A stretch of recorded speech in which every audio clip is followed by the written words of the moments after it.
Rockers भाइयों और बहनों, मैं आपसे एक चीज बताना चाहता हूँ कि देखो, अगर आपने आज तक डार्क वेब सीरीज जो नेटफ्लिक्स पे है 3 सीजन की वो, और मैट्रिक्स मूवी जो 3 पार्ट में है यानी कि उसकी सीरीज, और एक और मूवी है इन द टॉल ग्रास, अगर आपने ये समझ ली ना ये तीनों चीजें, कसम से आपके बराबर मूवी समझने वाला कोई है ही नहीं। You R movie genius. क्योंकि हमने आज तक इतनी मूवीज एक्सप्लेन कर ली हैं, तो बस ये 3 ऐसी हैं जिनको समझने में मुझे दिक्कत हुई दोस्तों। तो ऐसे ही आज की मूवी का जो आइडिया और थीम है उसी से इंस्पायर होकर मैट्रिक्स जैसी मूवी को बनाया गया है। यहाँ तक कि इसकी कहानी को देखकर आपको लगेगा कि जैसे ये मैट्रिक्स सीरीज का ही कोई पार्ट हो। इसमें एक ऐसा शहर दिखाया गया है जहां हमेशा रात रहती है, साथ ही यहाँ पर 12 बजते ही शहर के सभी लोग बेहोश हो जाते हैं, और ये शहर अपने ढांचे को भी उसी वक्त बदलता है। बाकी ये शहर कहाँ है, ये कौन सा समय चल रहा है, ये भी किसी को पता नहीं है। एक तरह से ये शहर यहाँ रहने वाले इंसानों के लिए माया जाल है, जिसका क्या सच है क्या झूठ किसी को कुछ नहीं पता। तो बिना देरी के शुरू करते हैं इस बेहतरीन मूवी को, और जरूर बताना कि आपने डार्क सीरीज मैट्रिक्स और इन द टॉल ग्रास देखी है कि नहीं। मूवी की शुरुआत में हमें एक शहर दिखाया जाता है जो कि रात के अंधेरे में डूबा हुआ है।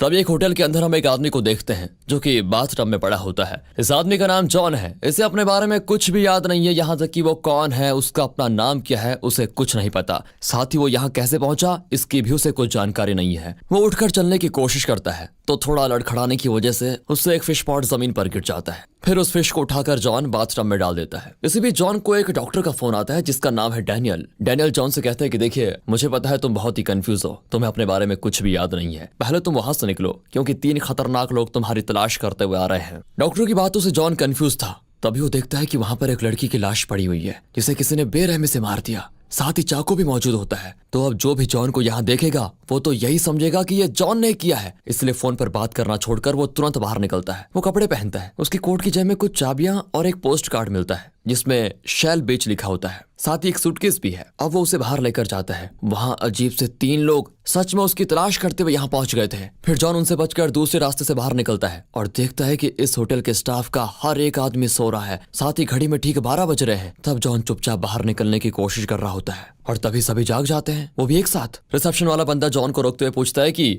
आप यहाँ पिछले 3 दिनों से रुके हुए हैं, तो इसके बदले जो वॉलेट तुमने हमारे रेस्टोरेंट में छोड़ा है उसमें इतने पैसे नहीं है कि 3 हफ्तों तक यहाँ रहने का दाम चुकाया जा सके। अब तुम्हें कैसे भी करके ये हिसाब क्लियर करना होगा। और फिर जॉन को वो उसका नाम भी बता देता है। इस पर जॉन उस आदमी को ये बोलकर निकल जाता है कि देखिए, मैं वापस लौटकर आपका सारा हिसाब क्लियर कर दूंगा। वहीं दूसरी तरफ वो 3 अजीब लोग जॉन के कमरे में पहुंचते हैं जहां पर उन्हें एक खास तरह का इंजेक्शन पड़ा हुआ मिलता है जो शायद जॉन को लगाने का प्लान था। मूवी में इन लोगों को स्ट्रेंजर्स नाम दिया गया है दोस्तों। तो ये स्ट्रेंजर्स लोग जब जॉन के कमरे को देख रहे होते हैं तभी वही रिसेप्शन वाला आदमी आता है, जिसे देखकर उन स्ट्रेंजर्स का लीडर उसका गला दबाते हुए पूछता है कि जॉन है कहाँ। वो जवाब देता है कि वो अभी कुछ देर पहले ही बाहर निकला। इस चीज को सुनते ही वो रिसेप्शन वाले आदमी को अपनी शक्तियों से सुला देता है। शहर के दूसरे छोर पर एक बार में हम एमा नाम की सिंगर को देखते हैं जिसका परफॉर्मेंस खत्म होने के बाद एक लड़की उसको डॉक्टर डैनियल का कार्ड देते हुए कहती है, इन्हें तुमसे तुम्हारे पति के बारे में कुछ बात करनी है। ये सुनते ही एमा डैनियल के पास जाती है। मैं एक साइकेट्रिस्ट हूँ और तुम्हारा पति जॉन मेरे पास काफी दिनों से रह रहा था, पर आजकल वो कहाँ है, क्या बता सकती हो उसके बारे में। एमा कहती है, वो आपके पास आ रहा है, मुझे तो ये भी नहीं पता था, और साथ ही उसने पिछले 3 हफ्तों से मुझसे कोई कांटेक्ट भी नहीं किया। दरअसल गलती मेरी थी, मैंने उसे चीट किया था। इस बात पर हमारी लड़ाई हो गई और वो घर से चला गया। मुझे लगा गुस्सा शांत हो जाएगा तो वो जरूर आ जाएगा, पर अब लगता है कि वो पक्का किसी मुसीबत में है। अब इस पर डैनियल एक एग्जाम्पल दिखाता है जिसमें वो भूल भुलैया वाले जैसे एक स्ट्रक्चर में चूहे को छोड़कर कहता है कि देखो, जॉन की हालत इस वक्त इस चूहे की तरह है, वो पक्का कहीं फंसा हुआ है, और तुम्हें जैसे उसके बारे में कुछ पता चले तो मुझे जरूर बताना। उधर जॉन लगातार याद करने की कोशिश कर रहा होता है कि आखिर मैं हूँ कहाँ पर, कहाँ से आया हूँ, मेरा नाम क्या है। फिलहाल अपने बारे में जानने के लिए जॉन रेस्टोरेंट से अपना वॉलेट लेने जाता है, पर वो तो उसको बिना अपना नाम बताए मिलेगा नहीं। असल में रिसेप्शनिस्ट ने जॉन को उसका नाम जे मर्डॉक बताया था, पर उसका नाम जॉन मर्डॉक है उसे ये नहीं पता। जॉन जब रेस्टोरेंट में पर्स लेने के लिए जाता है तो उसे लेने के लिए वो वॉलेट की तरफ गौर से देखता है, जिसके ये करते ही वॉलेट जहां पर रखा होता है उस जगह का कांच टूट जाता है और जॉन अपना वॉलेट ले लेता है। दरअसल यहाँ पर जॉन ने एक तरह से टेलीकिनेसिस पावर का इस्तेमाल किया है, पर उसके पास ये पावर आई कैसे, ये तो उसे खुद भी नहीं पता, ना ही हमें पता है। इसी बीच वहाँ कुछ पुलिस वाले बैठे होते हैं तो उन्हें जॉन पर थोड़ा शक होता है, पर उसी वक्त एक सेक्स वर्कर उसे आकर बचा देती है। वो कहती है कि जॉन मेरे साथ है। फिर वो उसे अपने साथ लेकर आती है, जहाँ पर जॉन उस लड़की को कहता है कि देखो, ऐसे किसी को अपने घर नहीं लाना चाहिए, क्या पता मैं एक कातिल हूँ और तुम्हें मार दूं तो। वो लड़की भी कहती है कि अरे मुझे एक्सपीरियंस है, मैं लोगों की आंखों से पता लगा लेती हूँ कि इसमें क्या क्या चीजें हैं, क्या करता है वगैरह वगैरह, तुम किसी की जान नहीं ले सकते। यहाँ जॉन उसकी बच्ची को देखता है और वहां से थैंक यू बोलकर चला जाता है। अब होटल में ऑफिसर फ्रैंक आता है क्योंकि उसे किसी लड़की के खून की खबर मिली है। फ्रैंक रिसेप्शन पर जॉन के कमरे के बारे में पूछता है तो वहां पर इस बार कोई दूसरा ही आदमी बैठा होता है। वो फ्रैंक को जॉन का रूम नंबर बताता है और वहां फ्रैंक को मिलती है एक लड़की की लाश जिसके शरीर पर अजीब से सर्कल बनाए गए होते हैं। फ्रैंक ये भी देखता है कि एक मछली बाथटब में तैर रही है। ये देखकर वो सोचता है कि भला कोई कातिल किसी मछली को मरने से क्यों बचाएगा। इसी बीच वहां पर डिटेक्टिव एडम आ जाता है जो कि फ्रैंक की ही तरह केसेस को सॉल्व किया करता था, पर अचानक से वो बहकी बहकी बातें करने लगा, जैसे हम कोई और हैं, कई और से आए हैं, ये सब भ्रम है और इन सब का कोई मतलब नहीं है। उसे सभी पागल समझते हैं, इसलिए उसे वहां से ले जाया जाता है। कुछ देर के बाद एमा अपने पति जॉन की मिसिंग रिपोर्ट लिखवाने आती है जिससे फ्रैंक मिलता है और उसके पूछने पर एमा उसे सब कुछ बताती है, यहाँ तक कि डैनियल के बारे में भी। अब इस पर फ्रैंक एमा को कुछ लड़कियों का नाम दिखाते हुए ये कहता है कि क्या आप इनमें से किसी को जानती है। एमा कहती है नहीं सर, पर आप मुझसे ये सवाल क्यों कर रहे हो। फ्रैंक कहता है कि वो इसीलिए क्योंकि इन सभी लड़कियों को मारने का इल्जाम तुम्हारे पति जॉन पर है। अब ये बात सुनते ही वो थोड़ा नर्वस हो जाती है और वहां से जाने लगती है। उसके पीछे फ्रैंक भी जाता है। उधर जॉन को अपने वॉलेट में मौजूद अपनी आईडी से अपना पूरा नाम पता चल जाता है। साथ ही वहां पर जॉन को ढूंढते हुए स्ट्रेंजर्स भी आ जाते हैं। दोस्तों असल में ये स्ट्रेंजर्स इंसान नहीं बल्कि एलियंस हैं जिन्होंने अपने नाम mister stone, mister head, mister book इस तरह से रखे होते हैं। बाकी इनके बारे में ज्यादा आगे पता चलेगा। ये लोग जॉन को पकड़ने की कोशिश करते रहते हैं जिनसे जॉन भागता है और इसी बीच जब वो फंस जाता है तो यहाँ पर वो करता है अपनी दिमागी शक्ति का प्रयोग। पर इसे देखकर स्ट्रेंजर्स कहते हैं ये ट्यूनिंग कर सकता है। दोस्तों इसी दिमागी शक्ति को ट्यूनिंग कहते हैं जो कि इन एलियंस के पास भी है, पर ये जॉन जैसे काम इंसान के पास कैसे आई ये किसी को नहीं पता। इस दौरान जॉन एक स्ट्रेंजर को अपनी शक्तियों की मदद से खत्म कर डालता है जिसके मरते ही उसके सर से एलियन बाहर निकलता है जिससे बाहर का वातावरण झेला नहीं जाता और वो भी मर जाता है। अब जॉन यहाँ से बचकर निकलता है और उसकी इस शक्ति के बारे में सभी स्ट्रेंजर्स अपने लीडर मिस्टर बुक को सब बताते हैं। इस पर मिस्टर बुक कहते हैं कि उसके पास ट्यूनिंग की शक्ति है, ये चीज उसे और खतरनाक बना देती है। जॉन को हमें कुछ भी करके अब ढूंढना ही होगा, इसके लिए तुम एक काम करो, सभी लोग अलग अलग जाओ और उसे ढूंढो। यहाँ जॉन को दिखाते हैं जो अपनी आईडी की एड्रेस और पॉकेट में रखी हुई चाबियों की मदद से एमा से पहले घर पहुंच गया है, जिसे जब एमा आते हुए देखती है तो वो बहुत ही खुश होती है। अब जॉन को तो कुछ भी याद नहीं होता, उसे सिर्फ अभी अपना नाम ही याद आया है। तो एमा उसे बताती है कि मैं तुम्हारी पत्नी हूँ। जॉन कहता है कि मुझ पर कई लड़कियों के खून का इल्जाम है, पर मुझे नहीं पता कि मैं कातिल हूँ या फिर नहीं। हालांकि इस चीज के बारे में जानने के लिए मैं एक लड़की के साथ गया तो वहां मुझे उसे मारने का बिल्कुल मन नहीं किया, यानी कि मैं कातिल नहीं हूँ। एमा कहती है कि मुझे तुम पर विश्वास है। इसी बीच जॉन फ्रैंक की गाड़ी को खिड़की से बाहर देखता है तो वो इस बारे में एमा से पूछता है। वो उसे बताती है कि ये मुझे घर छोड़ने के लिए आया था। जॉन तुरंत यहाँ से निकलने की कोशिश करता है कि तभी फ्रैंक उसका रास्ता रोक लेता है। जॉन उसे समझाता है कि मैं कातिल नहीं हूँ, मैं खुद इन सबके पीछे का राज जानने की कोशिश कर रहा हूँ। पर फ्रैंक तो उसे बस अरेस्ट करना चाहता है। ये देखकर एमा फ्रैंक को धक्का दे देती है और जॉन को भागने का मौका मिल जाता है। जॉन अनजाने में अपनी शक्तियों के जरिए दीवार में दरवाजा प्रकट कर लेता है और उससे बाहर निकलता है और फिर जॉन के बाहर निकलते ही वो दरवाजा भी गायब। फ्रैंक को समझ नहीं आता कि आखिर जॉन इस तरह गायब कैसे। अब एमा ने फ्रैंक और जॉन दोनों को ही डैनियल के बारे में बताया था तो फ्रैंक डैनियल से पूछताछ करने पहुंच जाता है। फिर उनके बीच कुछ बातें होती है तो डैनियल वहां से चला जाता है, पर इस दौरान जॉन डैनियल का पीछा कर रहा होता है जो कि एक पूल में जाता है। वहां पर डैनियल से मिलने के लिए मिस्टर हैंड आए होते हैं। वो डैनियल से कहते हैं कि आखिर जॉन के ऊपर तुम्हारे इंजेक्शन का असर क्यों हुआ और उसके अंदर ट्यूनिंग की शक्ति कैसे आई। यहाँ हम समझ पाते हैं कि डैनियल इन एलियंस के लिए काम कर रहा है जो किसी तरह का एक्सपेरिमेंट कर रहा है। डैनियल बताता है कि उसके अंदर ये शक्ति अपने आप विकसित हुई है। यही वजह है कि जब मैं उसके अंदर एक सीरियल किलर की पर्सनैलिटी डाल रहा था तो उसे होश आ गया और उसने ट्यूनिंग शक्ति का इस्तेमाल किया। यहाँ डैनियल मिस्टर हैंड से डरकर पानी के अंदर ही था। असल में होता यह है कि इन एलियंस को पानी से डर लगता है, इसलिए डैनियल पानी के अंदर था ताकि एलियन उसको कोई नुकसान न पहुंचा पाए। मिस्टर हैंड डैनियल से कहता है कि देखो तुम्हारे पास जॉन की यादों का जो इम्प्रिंट है उसकी हमें जरूरत है, और ये कहकर वो चला जाता है। ये सारी चीजें वहां छिपा जॉन चुपचाप देख रहा था ताकि वो समझ पाए कि यहाँ चल क्या रहा है। इसी बीच फ्रैंक एडम से मिलने जाता है जिसकी पत्नी फ्रैंक को बताती है कि एडम बिल्कुल पागल हो चुका है, उसने खुद को कमरे में बंद कर लिया। फ्रैंक एडम से मिलता है और उसे इस केस में मदद करने के लिए कहता है। एडम बोलता है कि ये केस वगैरह सब कुछ धोखा है, इन सब का कोई मतलब नहीं है, ना ही इस शहर से बाहर जाना पॉसिबल है। हर रात में जब सोकर उठता हूँ तो मुझे लगता है मैं एक अलग इंसान हूँ। कई सारी यादें मेरे दिमाग में घूमती रहती हैं, पर मैंने पता कर लिया है कि ये पूरा शहर सिर्फ एक बड़ा सा मायाजाल है जिससे बाहर निकल पाना नामुमकिन है। इधर जॉन डैनियल का पूल से निकलने के बाद भी पीछा कर रहा होता है, पर डैनियल जॉन की तरह दीवार पर दरवाजा प्रकट करके उसमें से चला जाता है, जिसके अंदर हम देख सकते हैं कि किसी तरह का कोई केमिकल बनाया जा रहा है जिसको ये लोग मेमोरी यानी कि यादें कहते हैं। डैनियल भी एक खास तरह की यादों के केमिकल को बनाने में लगा हुआ था, पर तभी वहां पर मिस्टर बुक आकर डैनियल को हवा में ही उड़ा देता है। वो डैनियल से वही सवाल करता है कि जॉन में हमारी शक्तियां आई कैसे आखिर। फिर डैनियल उसे समझाता है कि देखिए, ये काबिलियत जॉन में अपने आप विकसित हुई है। उसके दिमाग ने इन शक्तियों को काबू करना सीख लिया। अब वो आपकी तरह बनता जा रहा है। जैसे इंसान का इम्यून सिस्टम होता है, ये ठीक वैसा ही है। बुक कहता है कि हमें अपने मकसद तक पहुंचने के लिए जो करना पड़े हम वो करेंगे, और तुम इसे हासिल करने में अब हमारी मदद करोगे, समझे। अब घड़ी में 12 बजने वाले होते हैं तो सभी स्ट्रेंजर्स एक जगह इकट्ठा हो जाते हैं। वहां पर एक बड़ी सी घड़ी निकलती है और सभी लोग अपनी शक्तियों का इकट्ठा इस्तेमाल करते हैं। 12 बजते ही शहर के सभी लोग बेहोश हो जाते हैं। गाड़ियां, ट्रेन, बस वगैरह सब कुछ रुक जाती है।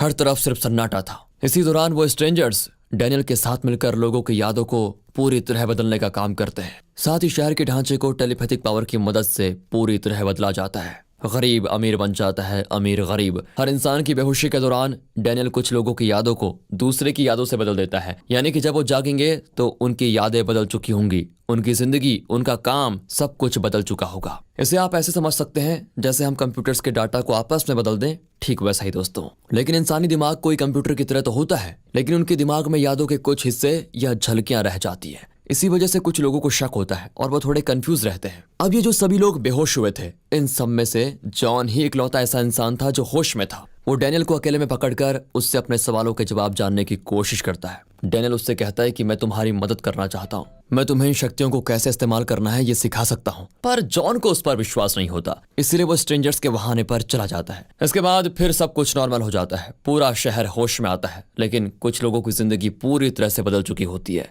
उनके दिमाग में उनकी नई यादें होती हैं। इस तरह ये लोग हर बार 12 बजते ही इस तरह का कुछ करते हैं कि सभी की यादें बदल जाएं। और ये सब कुछ किसी एक्सपेरिमेंट का हिस्सा होता है जो यहाँ पूरे शहर पर किया जा रहा था। अब जॉन को ढूंढना मुश्किल हो रहा था, तो ये समझने के लिए कि वो कहाँ जा सकता है, मिस्टर हैंड डैनियल के जरिए खुद को जॉन की यादों से इंजेक्ट करने के लिए कहता है। और अब जॉन के बारे में सब कुछ जानने के बाद मिस्टर हैंड उसी लड़की के घर पर पहुंचता है जिसने जॉन को पुलिस से बचाया था। वहां जब जॉन नहीं मिलता तो मिस्टर हैंड उसे भी मार देता है। इसी बीच जॉन एक न्यूज़पेपर शॉप पर उसी होटल वाले आदमी को देखता है जो कि जॉन को बिल्कुल नहीं पहचान रहा था। जॉन उससे पूछता है कि तुम कब से यहाँ पर काम कर रहे हो। जवाब आता है 20 सालों से। मतलब कि इसकी भी यादें बदल दी गई है। अब जॉन को भी समय समय पर शेल बीच की यादें आ रही होती है, मानो जैसे कि उसने वहां पर बचपन बिताया हो। इसलिए वो शेल बीच जाने के लिए निकल जाता है, पर बस, ट्रेन या कार चाहे जो भी हो, उससे वो वहां पहुंच ही नहीं पाता। वो जिससे भी पूछता है कि शेल बीच कहां पर है, वो लोग उसके बारे में जानते तो हैं, लेकिन वहां जाने का रास्ता किसी को पता नहीं होता। अब जॉन अपने वॉलेट में चेक करता है तो उसे किसी अंकल हार्पर का एड्रेस मिलता है, पर उससे पहले जॉन की मुलाकात होती है एडम से। वो जॉन से कहता है कि तुम इस शहर से बाहर निकलने की कोशिश कर रहे हो ना, पर यहाँ से बाहर जाने का कोई रास्ता है ही नहीं। मैं पहले भी कोशिश कर चुका हूँ, हम सभी को कैद कर दिया गया है, इसलिए इन सबसे आजाद होने का एक ही रास्ता नजर आता है मुझे, वो है मौत। इतना कहकर एडम ट्रेन के आगे कूदकर अपनी जान दे देता है, जो देखकर जॉन पूरी तरह से हैरान था। फिलहाल वो अपने सवालों के जवाब को पाने के लिए हार्पर के पास जाता है, जो कि एक बूढ़ा आदमी है। वो जॉन को देखकर काफी खुश भी होता है। उससे जॉन अपने बारे में कई सवाल करता है, जिस पर हार्पर उसे उसकी बचपन की फोटोज दिखाता है और बताता है कि तुम्हारा बचपन शेल बीच पर बीता है। फिर तुम्हारे पिता तुम्हें और तुम्हारी माँ को लेकर इस जगह पर आ गए। फिर एक दिन घर में आग लगने की वजह से तुम्हारे माता पिता की मौत हो गई, पर मैंने तुम्हें बचा लिया और फिर मैंने ही तुम्हें बड़ा किया है। वो जॉन की तस्वीर में उसके हाथ के जलने का निशान भी दिखाता है, जो कि जॉन के हाथ में नहीं होता, यानी कि जॉन की यादें ही नकली थी। साथ ही हार्पर को भी शेल बीच जाने का रास्ता नहीं पता था। इस दौरान जॉन के बताए अनुसार एमा उसी लड़की के घर जाती है जिसने जॉन को पुलिस से बचाया था। वहां एमा को उस लड़की की लाश मिलती है। तभी उस जगह उसका पीछा करते हुए फ्रैंक भी पहुंच जाता है। यहाँ पर उस औरत की बच्ची भी एमा को दिखती है, तो वो उसे संभालती है। इसी वक्त हार्पर भी एमा को फोन करके बताता है कि जॉन मेरे पास आया है, जिस बात का पता जॉन को भी लग जाता है कि ये एमा को बता रहा है, और इसलिए जॉन वहां से जल्दी निकल जाता है। अब इस दौरान फिर से 12 बजते हैं, मतलब कि 3 बार 12 बजने पर भी इस शहर में सुबह नहीं हुई है, यानी कि इन स्ट्रेंजर्स को पानी के साथ सूरज की रोशनी से भी खतरा है। दोबारा सभी बेहोश हो जाते हैं और शहर फिर से अपना स्ट्रक्चर बदल लेता है। तभी मिस्टर हैंड और उसके साथियों के सामने आखिरकार जॉन आ ही जाता है। वो उनसे भागने की कोशिश करता है, पर मिस्टर हैंड जॉन के पीछे होता है और ये देखकर जॉन अपनी शक्तियों के जरिए उससे लड़ने लगता है और उसके गले पर चाकू रखकर वो मिस्टर हैंड से पूछता है कि आखिर यहाँ चल क्या रहा है। तब मिस्टर हैंड उसे बताता है कि ये सब कुछ कहीं ना कहीं तुम जानते हो कि हम लोगों पर एक्सपेरिमेंट करते हैं, उनकी यादों को बदल कर। अब इससे पहले वो आगे बताता, बिल्डिंग अचानक से अपना आकार बदलने लग जाती है और दोनों अलग हो जाते हैं। सामने की तरफ से एक दीवार इनकी तरफ बढ़ रही होती है, जिसमें एक स्ट्रेंजर की तो चटनी बन जाती है। सारे स्ट्रेंजर्स एक बार फिर से ये सब रुकने के बाद जॉन का पीछा करते हैं, जिसे आकर एमा और फ्रैंक बचाते हैं। उन्हें देखकर जॉन फ्रैंक की कार में बैठ जाता है, पर यहाँ फ्रैंक उसे अरेस्ट कर लेता है और अब जॉन उसे शुरुआत से लेकर सारी चीजें बताता है। तो फ्रैंक उस पर विश्वास नहीं करता। इस पर जॉन उससे पूछता है कि क्या तुम्हें शेल बीच जाने का रास्ता पता है। अब फ्रैंक ने भी सभी की तरह शेल बीच का नाम तो सुना था, पर वो कहाँ है ये उसे भी नहीं पता होता। फिर जब जॉन पूछता है कि तुमने आखिरी बार सुबह कब देखी थी और यहाँ हमेशा अंधेरा क्यों रहता है, तो ये भी फ्रैंक को याद नहीं है। जॉन उसे एडम के बारे में बताते हुए अपनी शक्ति का एक नमूना दिखाता है, जिसमें वो एक बुक को हवा में उठाकर दिखाता है। अब ये देखकर तो फ्रैंक हैरान रह जाता है कि इसके अंदर सच में कुछ जरूर है। वो जाकर पुलिस स्टेशन का रिकॉर्ड चेक करता है, तो फ्रैंक को भी इस रियलिटी पर शक होने लग जाता है। इसी बीच वहां पर एंट्री होती है मिस्टर हैंड की, जो जॉन के लिए यहाँ पर आया होता है, पर उसके पहुंचने से पहले ही फ्रैंक जॉन को लेकर निकल चुका था। ये दोनों डैनियल को किडनैप कर लेते हैं, जो वही सब बातें दोहराता है कि मैं तुम्हें इन शक्तियों का प्रयोग करना सिखाऊंगा, क्योंकि तुम ही हमारी आखिरी उम्मीद हो। मैंने ही तुम्हें ये अलग मेमोरी इंजेक्ट करके ये शक्तियां तुम्हें दी हैं। अब तुम ही सब कुछ रोक सकते हो। लेकिन जॉन उससे यहाँ शेल बीच के बारे में पूछता है। डैनियल कहता है कि यहाँ कोई समुद्र है ही नहीं, तो बीच कहाँ से होगा। ये लोग फिर भी उससे रास्ता पूछते हुए आगे बढ़ जाते हैं। शहर से बाहर निकलने वाला पुल, लेकिन ये तो बीच से टूटा हुआ होता है, इसलिए ये लोग बोट में बैठकर पानी में उतर जाते हैं। यहाँ जाकर डैनियल असली सच्चाई बताना शुरू करता है। वो कहता है कि असल में ये जो स्ट्रेंजर्स हैं वो एलियंस हैं, जिन्हें न जाने अचानक क्या हुआ और ये लोग बाहरी माहौल में जिंदा ही नहीं रह पा रहे थे, इसीलिए ये एलियंस इंसानों की लाश में रहते हैं, यानी कि जो मर चुका है उस इंसान के शरीर में। इन लोगों ने पृथ्वी से कई इंसानों को अगवा किया है और इस शहर को बनाया।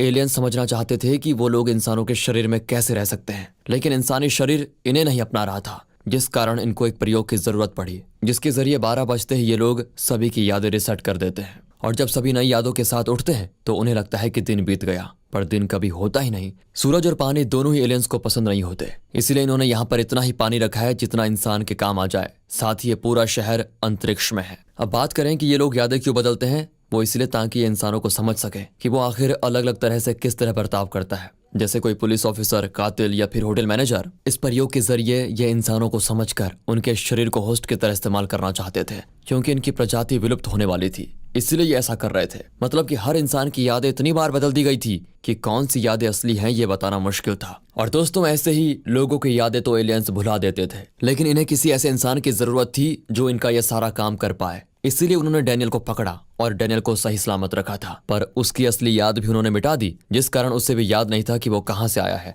इसीलिए डॉक्टर ने केमिकल में इन एलियंस की शक्तियां इम्प्लांट कर दी और जॉन को लगा दी, जिससे उसमें ये सारी शक्तियां आ गई और जॉन ने इन शक्तियों को अपना भी लिया था। पर जॉन से पहले जिन पर भी डैनियल ने ट्राई किया वो सारे मारे गए थे। डॉक्टर कहता है कि यहाँ कोई समुद्र नहीं है, ये शहर आगे जाकर बंद हो जाता है। लेकिन जॉन और फ्रैंक को सच पता करना था, तो वो शहर के आखिर में पहुंचकर मिलकर एक दीवार को तोड़ते हैं, जिसके उस तरफ अंतरिक्ष होता है।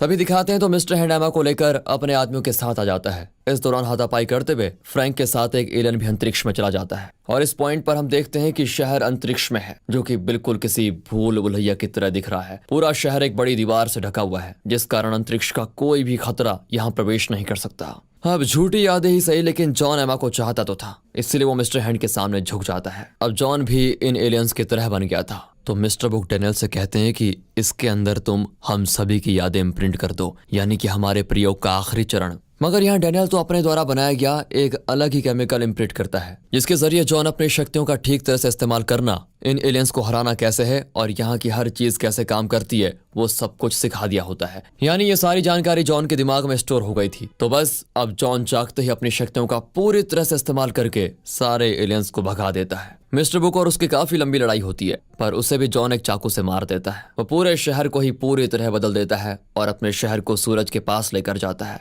जिससे पहली बार यहाँ दिन होता है। साथ ही वो समुद्र भी बना देता है। लेकिन मिस्टर हैंड अभी भी बचा हुआ है। वो जॉन से पूछता है कि कैसा लग रहा है तुम्हें हमारी शक्तियों को पाकर। जॉन बोलता है कि तुम लोग यादों को पकड़े हुए थे, इसलिए नाकामयाब हुए। तुम्हें अगर इंसानों को समझना है तो उसके दिमाग और एहसास दोनों को समझो, ये करते तो कामयाब होते। फिर जॉन उसे भी खत्म कर देता है। और अब ये लोग हैं कौन, कहाँ से आए हैं, ये किसी को नहीं पता, तो अब सभी यहीं पर रह रहे हैं। इन सब में आखिरी बार एमा की याददाश्त बदल दी गई थी और अब वो एमा नहीं बल्कि आना है। असल में सब कुछ तबाह हो गया था, तो डैनियल उसकी पुरानी यादें लौटा नहीं पाता। इस कारण जॉन अना से जाकर शेल बीच का रास्ता पूछता है, जो कि पास ही में था। वो कहती है कि मैं भी वहीं जा रही हूँ, चलो साथ चलते हैं। और दोस्तों, इसी के साथ ये कुछ हटके मूवी खत्म होती है। वीडियो अच्छी लगी हो, एक्सप्लेनेशन अच्छा लगा हो तो लाइक कीजिए, चैनल को सब्सक्राइब। मिलते हैं अगली वीडियो में, तब तक के लिए गुड बाय, ख्याल रखिए अपना and finally thanks for watching.